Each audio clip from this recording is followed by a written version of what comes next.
Okay, so good evening almost, and thank you Anand for your introduction. I'm also happy to be giving this lecture as a part of the inaugural series of Vitara for this semester. So as Anand mentioned, I would like to share with you the project that we are working, and before I start, let me also introduce to you Dr. V. Ranga. He's from Tide Energy, and he has also been working on this one child, one light for a long time. So it's very appropriate that he's in among the audience for this talk. And I'll talk about this. Yeah, I'll show you some of the pictures. Actually, my sabbatical, I went around and traveled in the rural area and had quite some experience. I'll tell about that also. So this whole project is done under what is called Education Park, which is working to provide quality education, high quality education and training at affordable cost in rural India. It's an NGO registered organization, ATG Tech Residence, CBSE affiliated school and so on. So what I'm going to talk about is to set the scenario for this talk. I'll give an idea about energy scenario of the country, and that was one objective of my visit to the to the villages and to the college students to talk about the energy scenario. Then we will see why for a rural growth development we need to work not only on the education but energy and economy as well. So we have to really cover energy, education, economy together. Then I will give an example of a campus that we have set up in Madhya Pradesh, Khargone district, which runs completely on its own without taking electricity from outside. And then eventually I'll talk about this One Child One Light project and how we can ensure what can be done so that every child in the country can get a light in a quick time.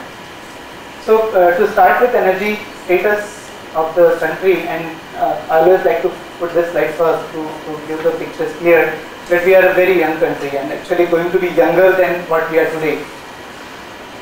Because in census 2011 our population was almost 1.2 billion and almost 30% of this is population below age 14. So there's a lot of young people in the country. Dependency ratio is 0.6, so for every 1 person earning the number of people dependents only 0.6, which is going to be even better than this. It's going to be smaller number later. So there's a very good opportunity for country to grow.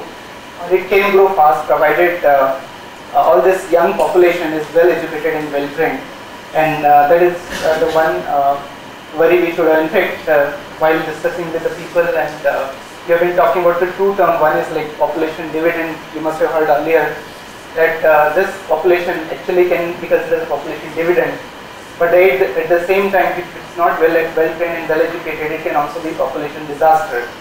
And it will be difficult for the weak economy if it remains weak in the later year, 20 years, 40 years later, to manage with this population. So we need a lot of energy, and we are growing with 1.4%. We add almost 17 million people every year to the country. To make sense of these numbers, in order to feed this population, in order to serve this population, we need to start 18,000 primary schools every year in the country. New primary schools to be started. Think about what will require in terms of food, what will require in terms of housing, health, road infrastructure, employment, whatnot. It's really huge thing that we are talking about that we need to really worry. And also our economy is growing, we need more and more energy. Both of them require. Also we have, if you look at the United Nations Development Index, Human Development Index, which actually takes care of, or which actually gives an idea about health, education and income of citizens of a country. So if you look at India's HDI, it's about 0.54, which is not even the middle of the whole chart. So these are the blue lines are the developed countries, and the red lines are the underdeveloped countries. So we are not even in the middle of it. In all three parameters, health, education, income has a direct relationship with energy. So more energy spent will have better income, more energy spent will have better health, the more energy spent will have the better education opportunities. And therefore we have no option than to increase per capita energy consumption in the country. So where does this energy comes to us? If you look at two charts, but just to show you that scenario doesn't change very fast. If you look at 2010 data, the coal, gas and oil, this makes 93% of the energy mix of the country. Primary energy consumption in the country, 93% of this energy comes from these three sources, and it is not changing over a period. In fact, what is estimated that by 2050, this percentage is going to go even higher and higher. So even that is not worrying. The worrying part is that we don't have these resources. So if you look at the oil, for example, the yellow line shows the production in the country.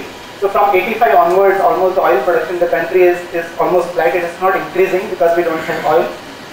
On the other hand, if you look at the blue line, which is increasing and now increasing fast, so basically we are consuming more, which means we are importing more, which means we are spending in terms of the foreign exchange more and more. And that is something which should worry us, and that is why there is a lot of talk about the fiscal deficit, that a lot of our foreign exchange is going in terms of buying the oil from outside. And in 2011 we imported 85% of this, and it is likely to go to 93% by 2020. Same thing is scenario for the gas, but not as bad as the case of oil. So oil is really worry for the country. If you look at the gas, I mean, I have taken LPG as an example. We can also take the other examples. If you look at the LPG as an example, which is used for the cooking, so I've taken this data from the NSSO, that the amount of firewood and cow dung used for the cooking is almost 85% population in the rural area still use firewood and cow dung for the cooking. So one simple question I put forward to the people: what will happen to the country if each and every individual in the country start using LPG for the cooking? I mean, the recent development in the country, that when we thought of increasing the price from 400 to 800, there is so much discussion about the LPG. And if every citizen starts using LPG, you will be talking about the LPG gas cylinder in couple of thousand rupees. So that will really be a problem. So gas is also a problem. If you look at the coal, I have taken so we have a lot of coal, fortunately. Again, not in proportion to the population that we have. India has 17% of the world population. The best resources that we have in terms of fossil fuel is coal, which is about 9% of the world coal. All other resources are like 0.3%, 0.1%, 0.8% and so on. So even if you look at the coal data, we have a lot of coal in the country, 250,000 million tons. But 2011 we have consumed 721 million tons, while we produce 33 billion tons. Which means that despite having a lot of coal, we have to import almost 150-160 million tons coal from outside, because the coal that we have is of not high quality, and therefore we have to import the coal high grade and mix it and then burn it in our power plant before we can use it. And sometimes the history of this coal, the place where the coal comes is almost 8,000-10,000 kilometers away from here.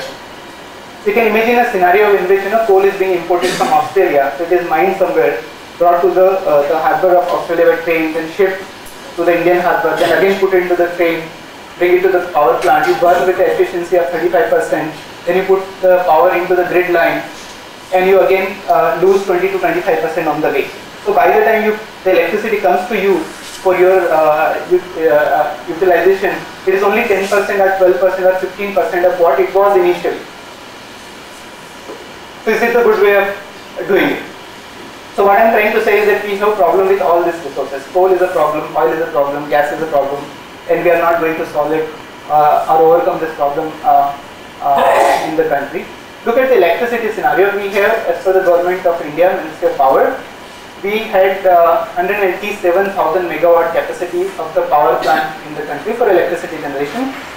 With this capacity, we have generation of almost 800 billion units of electricity. Okay, this is in 2010, it might be 830 billion units right now. So 800 billion units of electricity divided with the population of the country, 1.2, so you get 700 units of electricity consumed per capita per year. Now this 700 is highly inhomogeneous and utilized, right? So metros like Bombay, Delhi will have very high consumption, while if you go to a town or a village in Bihar, the Bihar average itself is 110 units per capita per year. To go to village, it will be like 10 units, 20 units, 30. Which is not enough, and as I showed earlier, that the energy consumed has a direct impact on health, has direct impact on education and income as well. So suppose we want to go to this electricity consumption, we want to go to a number which is world average. The world average is 2,300 units per capita per year. Suppose we want to generate electricity which is equal to the world average in the country, we need to go to 800,000 megawatts of power plant capacity. Imagine how much, so from 200,000 to 800,000, imagine kind of resources it will require, and I told you resource is a problem. Imagine kind of money is required. I'm telling you the money is also a big problem. You go to any utility in the country, any state utility, ask them how is your financial situation. Many of you know it's in really bad shape. So even the utilities are not good. So money is also a problem. They cannot pump money into the sector, and there were discussion that it requires 150,000 crore rupees of investment to make sure that the power the structure that we have in the country is still functioning in a healthy situation. So resource is a problem, money is a problem, and time is also a big problem. So therefore, and also we want to give the statistics of the kerosene consumption in the country. That this is statistics of Madhya Pradesh, that 40% population in the rural India use kerosene for lighting. Okay, and the national average is 38.7%. The national average is as good as this. Almost 38% population in India use kerosene for the lighting. If you look at the details of it, so for example, again Madhya Pradesh as a state, this district which are given in the red are where the kerosene consumption is more than 50%.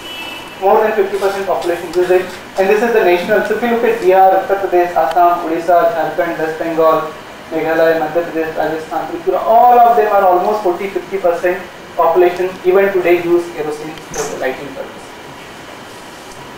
So the question is, with this scenario, can we really supply electricity to all? And I will refer to my first slide when I said that India is a young country. So I forget about electricity to all for all other applications. Can we really supply, can we guarantee electricity to a child at every sunset in the evening? And if you look at this number, we import 25% coal, 85%, oil, 40%. Our nuclear power plants run only 40% time because we have shortage of the nuclear fuel, and we are trying to purchase the nuclear fuel from countries like Russia, France, US. Our hydro power plant runs only 70% time because there is not enough water in the reservoir.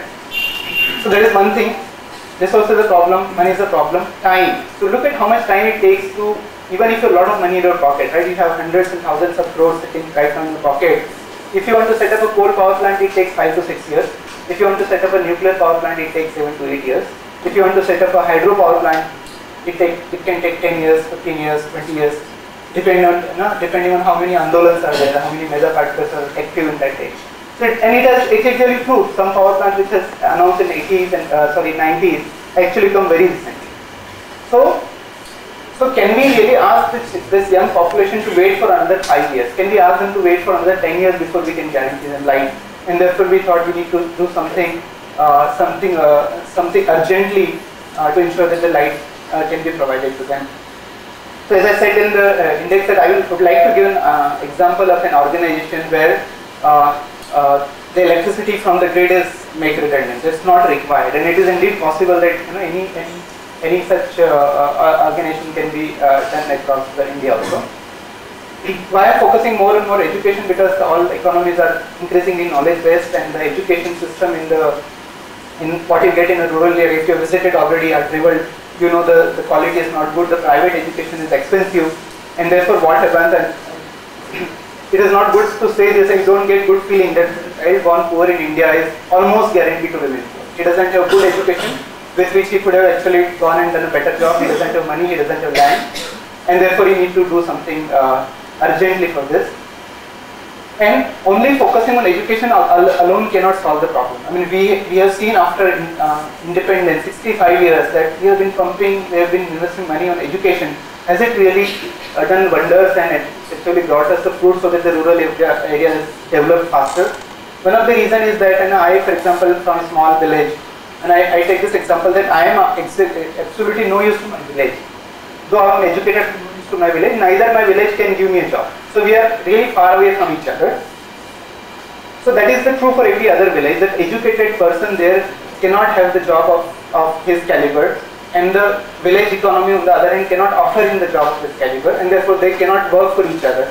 On the other hand, if there is a good economy of the rural area also, the educated graduate can be hired at 10,000, 15,000 and he can work there, right there, and therefore he can give his services to the rural area, and therefore both can grow and both can help each other. So we need to improve the economy. At the same time, no activities can be done without energy as input.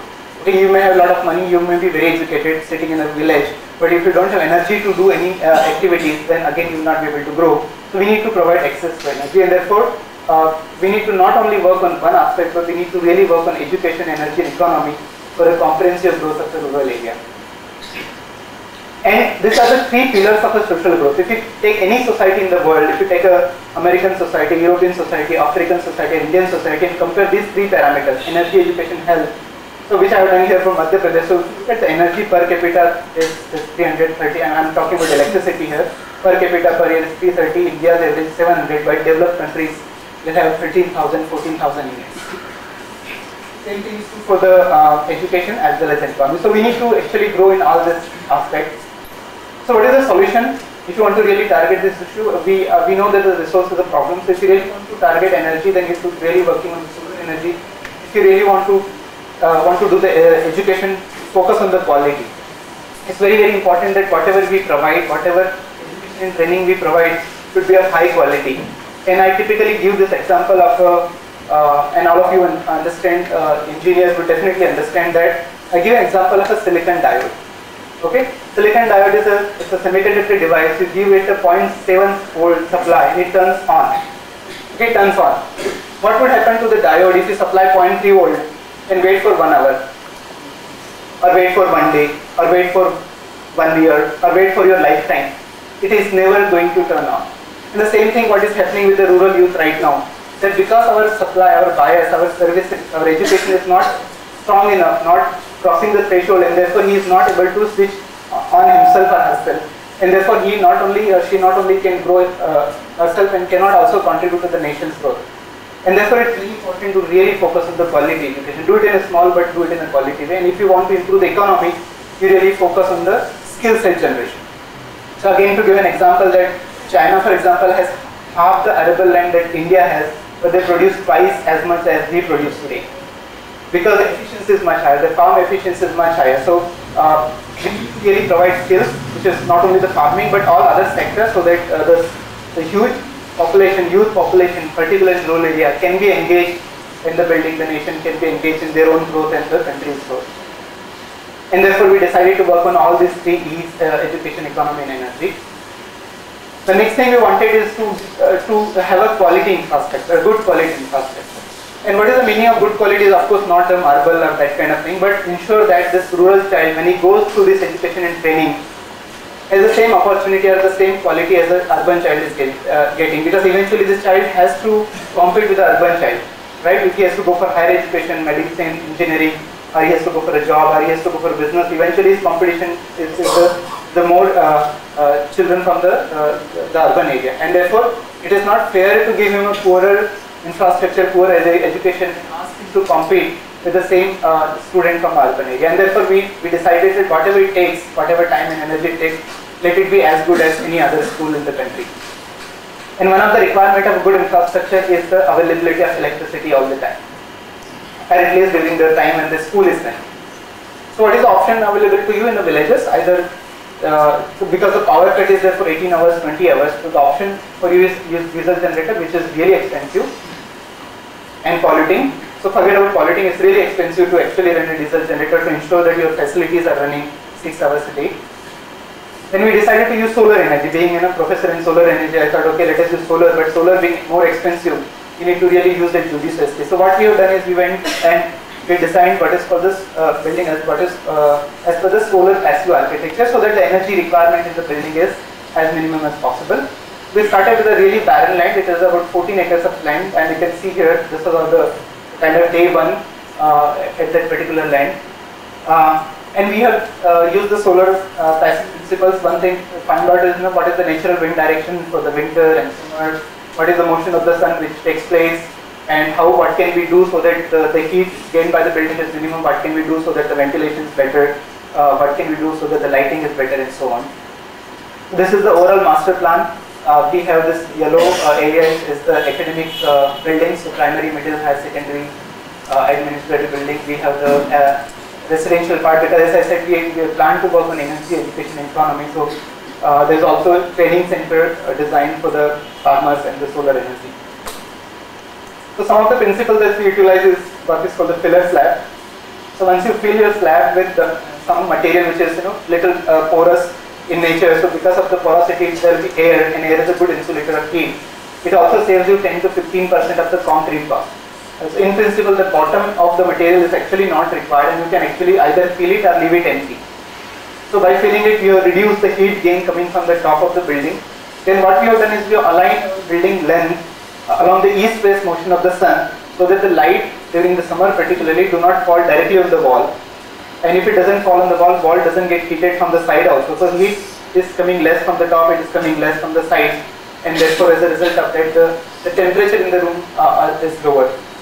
We have measured 11 degrees centigrade difference in the temperature inside and outside in the middle of the summer of Madhya Pradesh, where the temperature can go as much as 45, 46 degrees centigrade.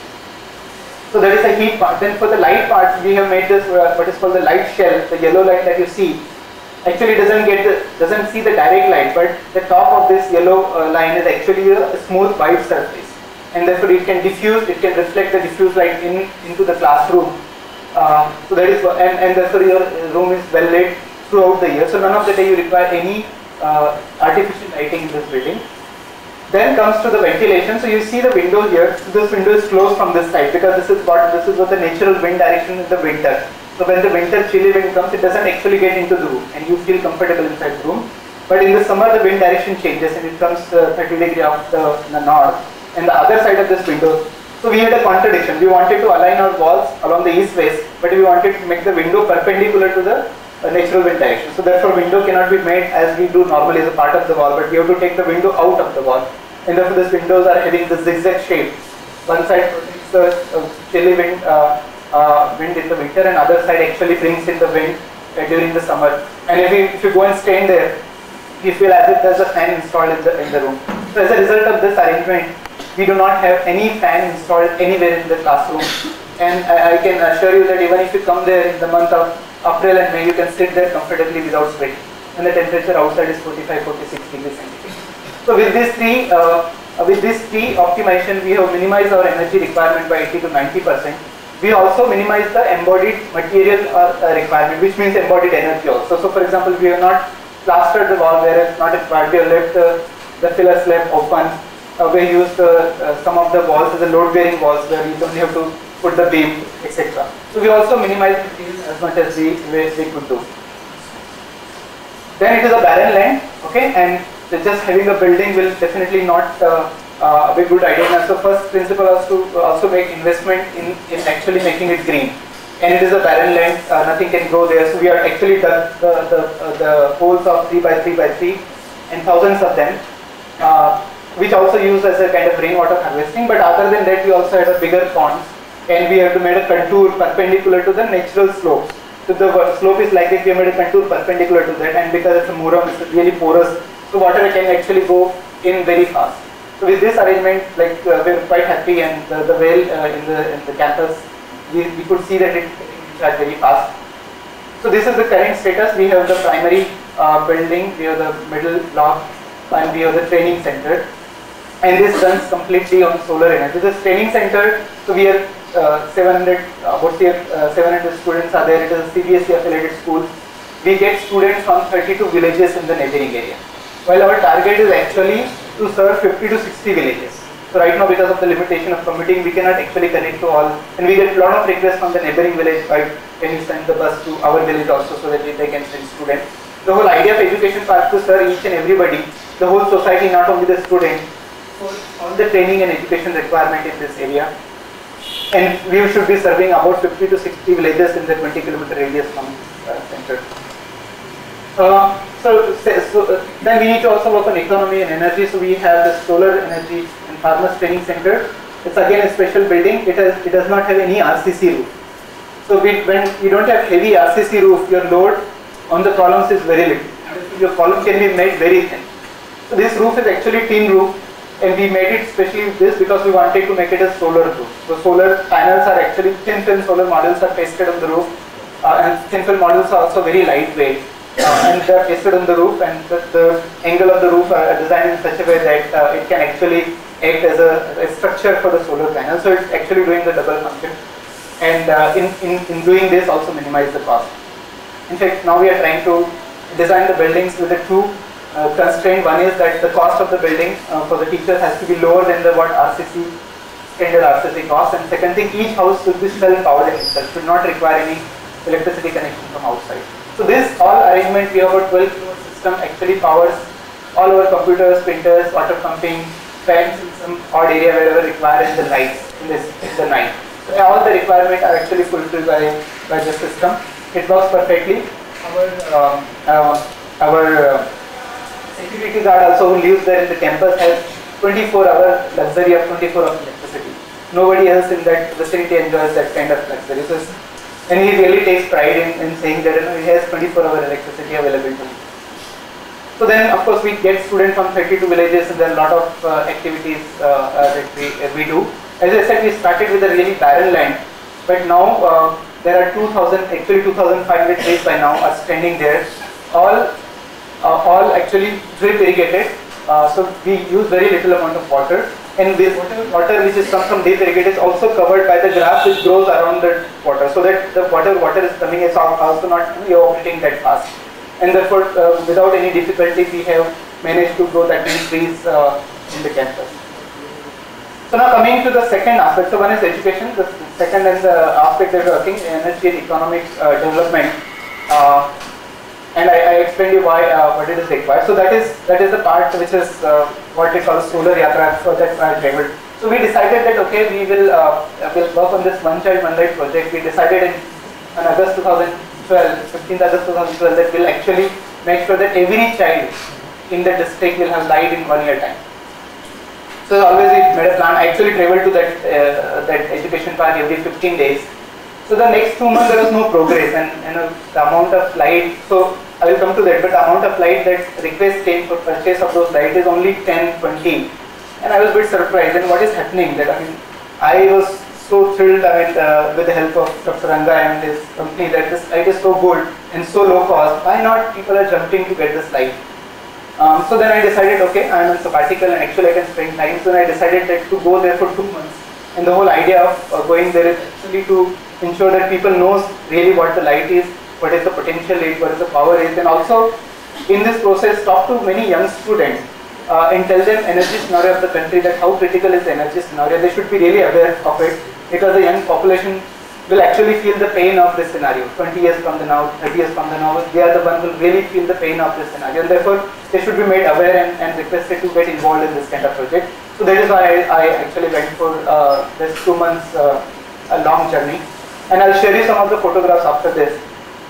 So one of the key idea of this is of this project is what we call as a localization of solar energy. I mean, our government has been doing solar lamp from 1980s. I mean, you look at the government project, government has been donating the solar lamp from 1980s, 30 years, 35 years already. Most of the time it actually fails because it is not localized. It is not possible for a company or corporate to actually send somebody from Delhi, Bombay, Bangalore, Hyderabad to repair these lights there. Also, if it is done somewhere else, the overheads are higher. It makes a lot of difference if a light is assembled by somebody in a Delhi or somebody in a village. So the overheads are also high. And therefore, we thought that let this be done locally. So let the light be assembled locally, let it be done by local people, used by local people, and repaired by the local people. And it has several advantages of it. So one of the things that I have done during this is give the training to many people. And create a model like this, that one person is trained who can take care of his neighboring area. So maybe he can cover 10, 20, 30 villages. He can sell those lights there, and he can also become a service person. So he is technically okay. And this is not a rocket science. To assemble this lamp is really not a rocket science. And I'll tell you the story that people who are directly coming from the forest area, in 5 days, he couldn't speak a single sentence, but at the end of 5th day, he could assemble this light very well. And therefore, you can find out the faults, if LED is not working or not, if battery is working or not, if panel is working or not, if switch is connected or not, if some wire is disconnected or not. So it is actually not a rocket science, and anybody and everybody should be able to do this light. So this is the kind of arrangement we would like to develop to make sure that happens. So as I said, the advantage of localization is that it is lower cost of assembly and lower overheads, and therefore it becomes cheaper. And we know very well in India that solar energy is something which is very much required in a rural area, right? This technology available from 20 years from now already, but we know that it is also not being utilized. So there are certain barriers for the technology to utilize in a rural area, and one of the big barriers is the cost. And therefore, by doing the localization, we're reducing the barrier as much as we can. Second thing is higher possibility of repair, and then you can do the local repair. It will not only be fast response, but the repair charges also be lower. Okay, for any company to send somebody to itself will cost several times the cost of the product itself. A local repair will be much faster and much cheaper. So that also aids to the longevity of the product. And third is the employment generation. As I told, we have so much young population in the country. It is very important for the government and for us to really find out the job opportunities for these young people as much as we can. Other technology that we are used in the, in fact the site has done in this is the LED, which is like semiconductor device, has a lifetime of 30-40,000 hours. We have the solar panel, semiconductor device has a lifetime. Commercial panels will have 25 years, but in fact this panels can still have 10 years. This is good enough for any child to actually have this light and own it till he finishes his graduation. And by doing it locally also, we actually brought down the cost by 40%. And as I said, it's also very important to bring down the barrier of economy so that it can be done in a large scale. So so we have defined this project as one child, one light, and the whole number is that each and every child should get a light. I mean, I've been involved personally with various NGOs from last 15 years, from 1996, and I was myself disappointed with myself that whatever we do, how much impact it's making, and how long we can keep running this kind of NGOs. So can we really not do something that each and every child gets benefit of it? And we estimated that in this district there were about 120,000 students registered in the school. Particularly, we targeted the students for 10 years and above, who are like little bit mature to handle this light. So each and every child in the district should get a light in a really quick time. So our target was that we started in August 2012, and our target is to achieve this number by 15th August 2013. So by Independence Day, they should be made independent of the kerosene smoke, which has a lot of other problems. So our tentative number is 100,000 lights. So this is the light, and there are a couple of demos here, so you can see this after this also. One interesting thing is this: this power of this LED is 0.25 watt. Okay, a student needs 4 hours every day. Okay, so 0.25 into 4, 1 watt hour into 365 watt hour. It's not even 1 kilowatt hour energy. Not even 1 kilowatt hour electricity, 0.36 units of electricity. By the time I finish this lecture, we might have consumed already 2-3 units electricity sitting here right in this room. So the question is, can't we even guarantee just 0.3 unit of electricity to the child who can use it for the entire year of study? So this is the this is the design, and with this light there is also a solar panel which is half a watt. 0.25 LED, half a watt solar panel. Is this too much? Now, of course, with this, because it doesn't take, because with this small increase in solar cell size, you can make it higher power and you can provide the longer life. So it is going to 0.7, even up to 1 watt, without increasing the cost. So this is the Thrive Energy, who has developed this lights and actually has been working. Dr. Ranga himself was working with the World Bank, his doctorate from Harvard University, and though it is a company, but it works like an NGO, and it works like an NGO. They have won several awards, and there's a lot of modification that is happening with this light, and this is the most advanced, and again without adding to the any cost to this light. So coming to this, again model for 1 lakh light. We are doing this in a Khargone district where the population in the rural area is 84%. So 84% live in a rural area. Power cuts are 18 to 20 hours. So it is quite likely that the amount of family who are using kerosene is actually much higher than what is anticipated, about 40%. If you do this project successfully, you can easily do these numbers on your own. So if you do 100,000 lights successfully, it will have this many impacts. So for example, if you give this 1 light to every child, it is not difficult to assume that a child will study 1 hour extra, just 1 hour extra, right? And forget about 2 months of summer vacation. So 300 days we are talking about. So 300 hours per child, then we will multiply by 1 lakh and we are talking about 30 million hours of extra study per district in 1 year. The government gives 3 liters of kerosene per family, okay, per month. So one family gets 36 liters per year. So we are then talking about 3.6 million liters of kerosene saving. Each liter of kerosene burned generates 2.5 kilogram of carbon dioxide. So we are talking about 10 million kilograms of CO2. And each liter bought from outside, the government has to pay about 42 to 45 rupees. And with the exchange rate of 55 rupees, we are talking about $2.6 million of a foreign exchange saving per year per district. Remember, there are more than 600 districts in the country. So kind of impact this project can make. And we have not counted the amount of jobs that will be created. We have not counted the health impact or health advantage that will, this kind of project can have. So the financial model of this project is like this. Actually, the MRP is 580 rupees, which is again going down and down. Being an NGO and with the help of Tribe Energy Technology, we brought it down to 400. We felt that 400 is a little higher barrier for the child to pay. And our idea is to every child should get it. So we minimize it by subsidizing it. So we seek donations of 200 rupees from the organizations, individuals, government. So we bring it down to 200. So the child eventually will have to pay only 200 rupees. And again with the idea that this will actually go lower and lower as we progress. And we say that if we do this successfully, this will be one of the cheapest and the fastest way of bringing the light to the child's life. Why it is cheapest? It's very simple to calculate. I mean, look at the subsidized kerosene cost to the family. It is only 18 rupees. 3 liters, almost 50-60 rupees is paid per month. So 3-4 months of kerosene saving actually can buy this lamp. Look at from the government perspective. Government pays 45 rupees, 42 to 45 rupees per liter. So government is spending 120 rupees per family per month. So kerosene saving, subsidy saving of 3 months actually can ensure that one light is given to every family in the country. So therefore it is one of the cheapest way. There is no other way in which you can bring the light in so cheap to this child life. Second thing is, it is also one of the fastest to actually localize and provide them components. There is no other way in which you can guarantee each and every child a light within 1 year time frame to the entire district. There is absolutely no other way. So if you do this, this is one of the cheapest and one of the fastest way. And in fact, this model can be implemented to really the other district. I'll come to that.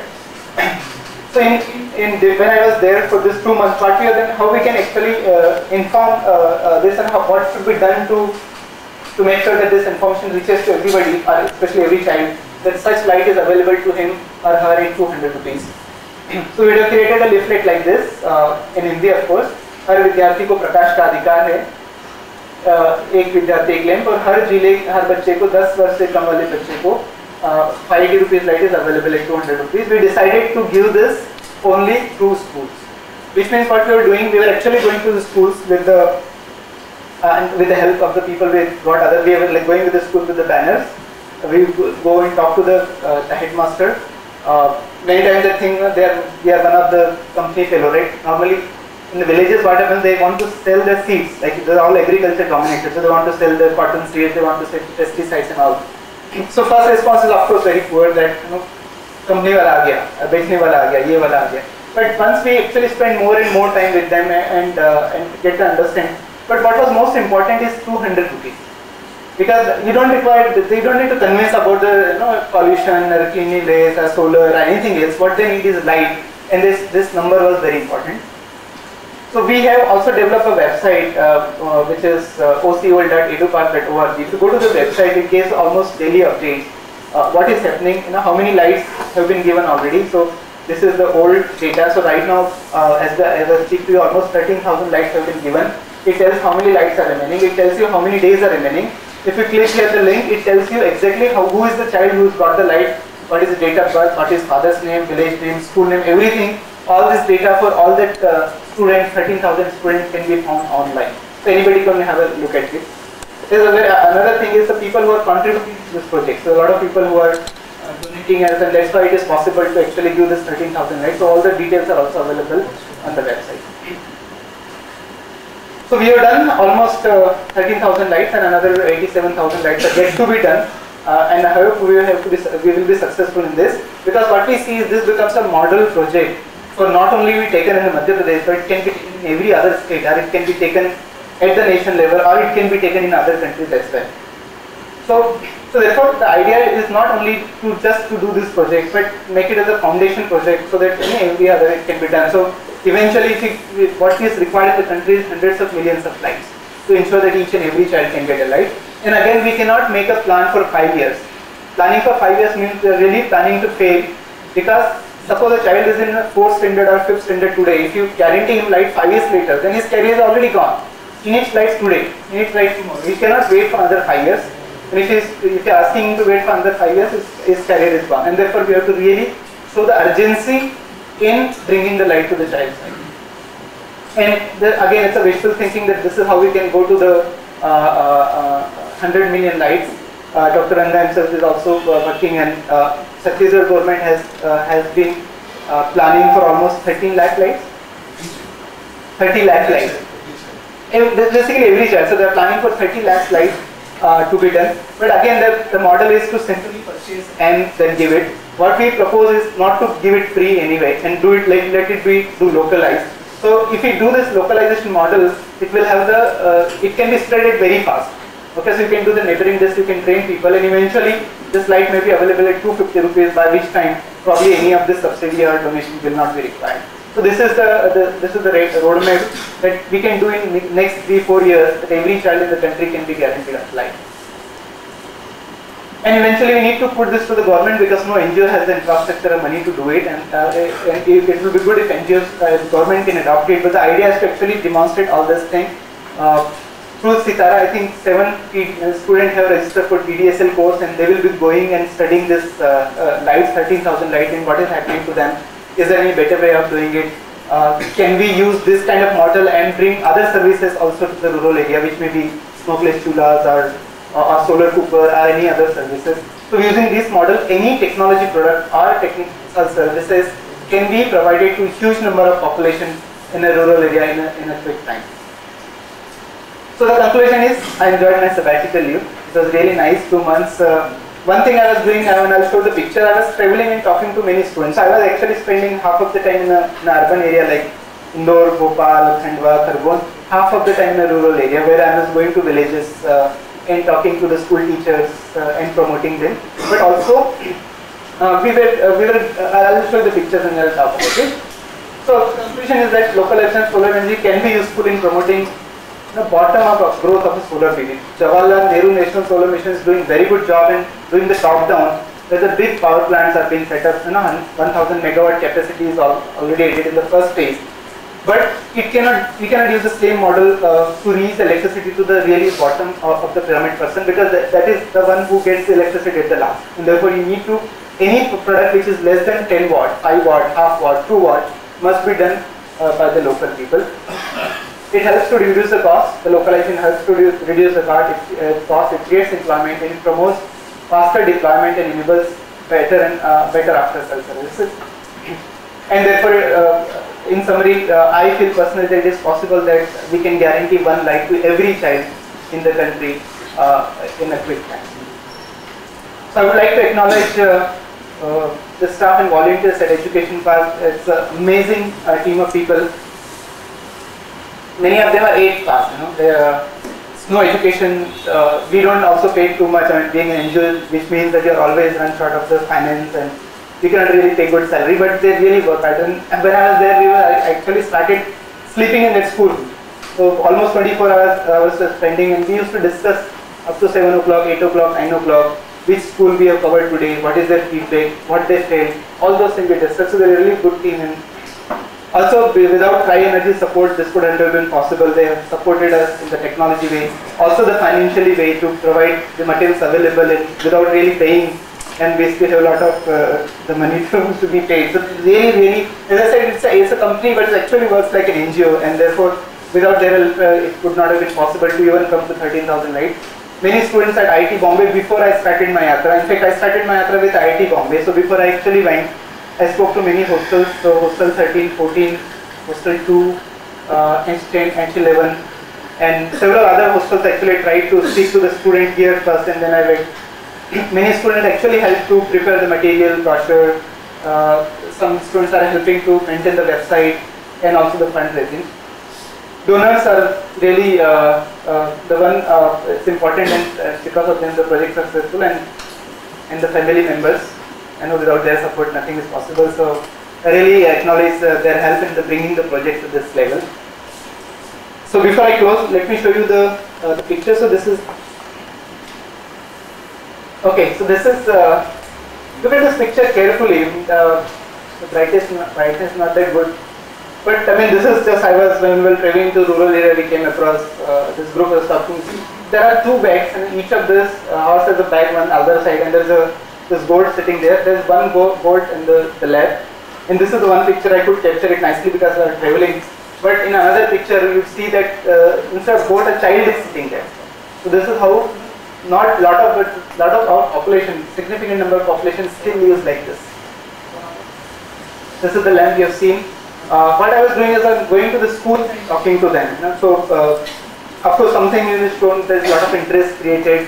They will really listen to you carefully. Very apprehensive of when you talk about money, paying 200, some child and all these bases that you see is actually all given by the Madhya Pradesh government. Madhya Pradesh government has a lot of schemes for the girls, Ladli Lakshmi, and they give cycles, bicycles. So a lot of the support is given by the government. I'm going to other schools, 10th and 12th standard schools. Once I was like going somewhere and I saw a lot of crowd there. So without any invitation, without talking, I just went and started talking. So when you show the light, and just get attention. I mean, that's the whole idea.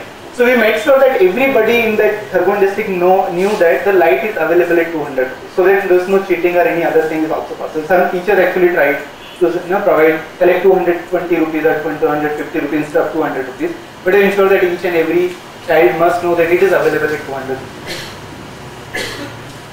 We also went to the schools in the urban area, and I wanted to make sure that they also know about the energy scenario, but not only they know the energy scenario, they also contribute for this light donation, because 200 rupees is in an urban area just a pizza. We wanted to ensure that they become part of it, because when they grow up and pay the tax money, anyway we have to shoulder the responsibility of the people in rural area. For example, the tax money that we pay almost never comes to us, it is spent somewhere, so we are taking this responsibility. So why not to take the responsibility at that level, so that they become not dependent or a burden to the country. So I spoke to the group of teachers. So the education system is such that you have the district education officer. Below district education officer, there is a block level officer, and below block level officer, there's some other post. At the block level, many of the teacher comes for the update on what is happening, if there is a change in the curriculum, and also wherever there was opportunity, like go there and talk to them.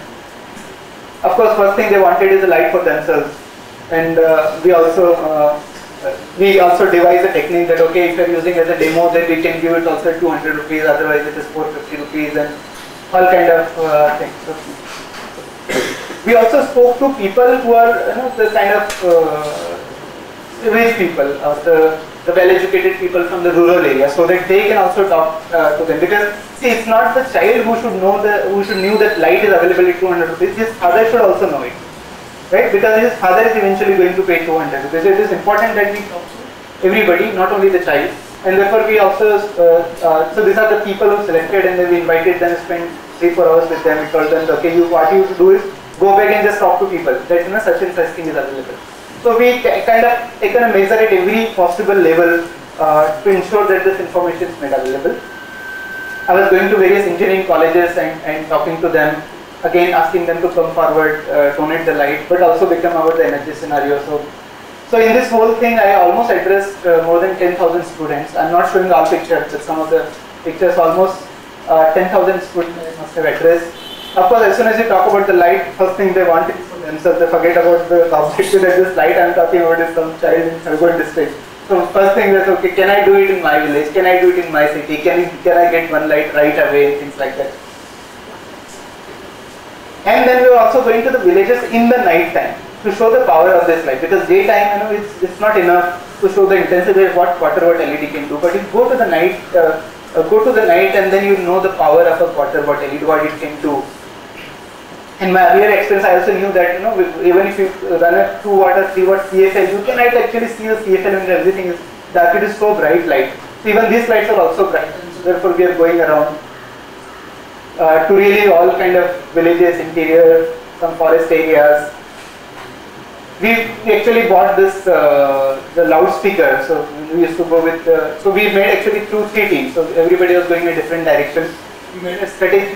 First thing is teacher should know and child should know. Second thing is villagers should know. So we were going in the night so that they can see it and feel it. And then we used to pay one reminder trip. So 3 trips were required. That was optimum. So once we actually in the very beginning phase, and we have spent almost first 1 week intensive campaigning in one particular area, and then we thought that okay, now from the next week onward we should start getting requests for the lights. Okay, and our model was that the teacher is going to collect 200 rupees from the children. Okay, and whenever he collects money for 10 lights, 20 lights, he should call at one particular number and tell us that okay, I have money for 20 lights, please deliver 20 lights to us. So that was our model, that it is always like this. And then after this campaign, I was thinking that what is happening? 2.5 months has gone, nothing is happening, no response. Then after this intensive campaigning where we tried everything, teacher, parents, everything, then I thought that if we don't get any request next week onward, which means something is wrong with this model, something is wrong with the project. Monday came, 10 o'clock, and a first call rang. Okay, give me 10 lights, give me 20 lights, give me 30 lights. Actually, so whatever we learned from our field trips actually worked. That on that onward, the real project started, and then we started getting the request. Situation today is such that we stopped our campaigning, but every day we get requests for 200, 300 lights on its own. We don't have to do really anything. And now that the barrier is broken, the cost barrier is broken, the information is there, and we get this request. So see sometimes how they install. So this is the panel sitting there, and actually the brightness is not good, and there is the light hanging there. And you can all kind of way people actually install. We ensure that our volunteers goes there and talks to them again and tell them where to install, how to install, things like that. List of volunteers. These are the volunteers. And after the evening trip, the day long trip, they'll go to various schools, and in the evening we'll actually come back and talk to us.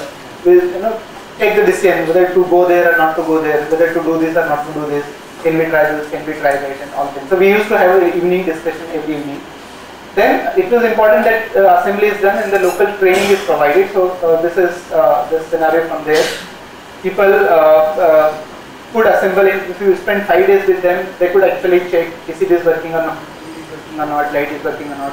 So it is possible that anybody and everybody actually can do the assembly in a rural area.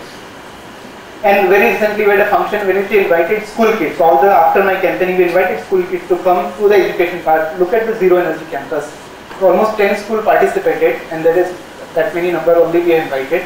10 schools participated. They come here. We have spent almost 5-6 hours with them to show the campus and the program. But not only that, they also donated 1,000 lights. So all schools together almost donated 1,000 lights for this program. So these are the couple of other pictures.